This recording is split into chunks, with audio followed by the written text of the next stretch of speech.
Porbandar chamber of commerce દ્વારા કરવામાં આવતી કાયમી પેશકદમી અને ટ્રાફિક સમસ્યા દૂર કરવા રજૂઆત.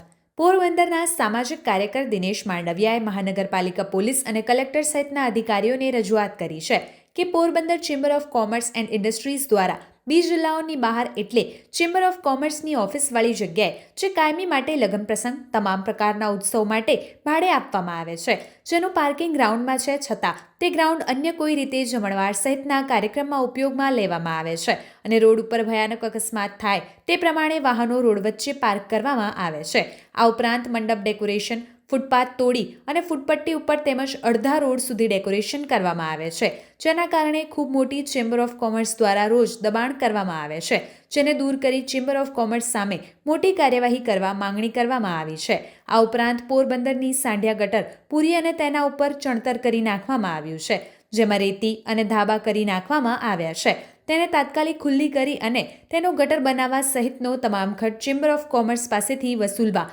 માંગણી ઉઠી છે. હાલ તો ચેમ્બર ઓફ કોમર્સ જિલ્લા ભાજપના આંતરિક જૂથવાદનું કારણ બન્યું છે, જેમાં વધુ એક વિવાદ ચેમ્બર ઓફ કોમર્સ દબાણ કરીને કરી રહ્યું છે, જેમાં ટ્રાફિક સમસ્યા ખૂબ મોટી વધી છે તેમજ ગટર સમસ્યા ખૂબ મોટી વધી છે, જેના કારણે હાલ તો વિવાદમાં ચેમ્બર ઓફ કોમર્સનું ઘેરાયેલું છે. આવનારા દિવસોમાં પોરબંદર મહાનગરપાલિકા રાજકીય દબાણ નીચે કોઈ કાર્યવાહી નહીં કરે તો પછી તટસ્થ કાર્યવાહી કરી મોટી રકમનો દંડ અને ખર્ચો વસૂલ કરાશે તેવી એક ચર્ચા છે. હું દિનેશ રતલાલ માંડવિયા.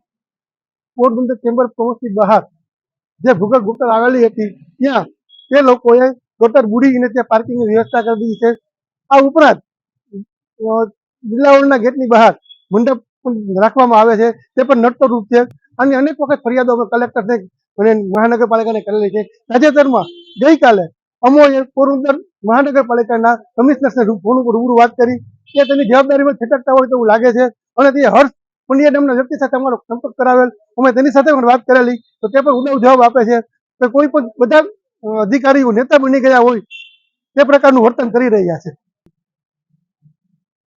આ ગેટની બહાર એમજી રોડ આવેલો છે અને ત્યાં તેઓએ ગટર બુડી અને પેશકદમી કરેલી છે. તેને લીધે બાજુમાં બાલુબા સ્કૂલ આવેલી છે, સામે બાલ મંદિર પણ આવેલું છે અને ખૂબ સમસ્યાઓ ઊભી થાય છે.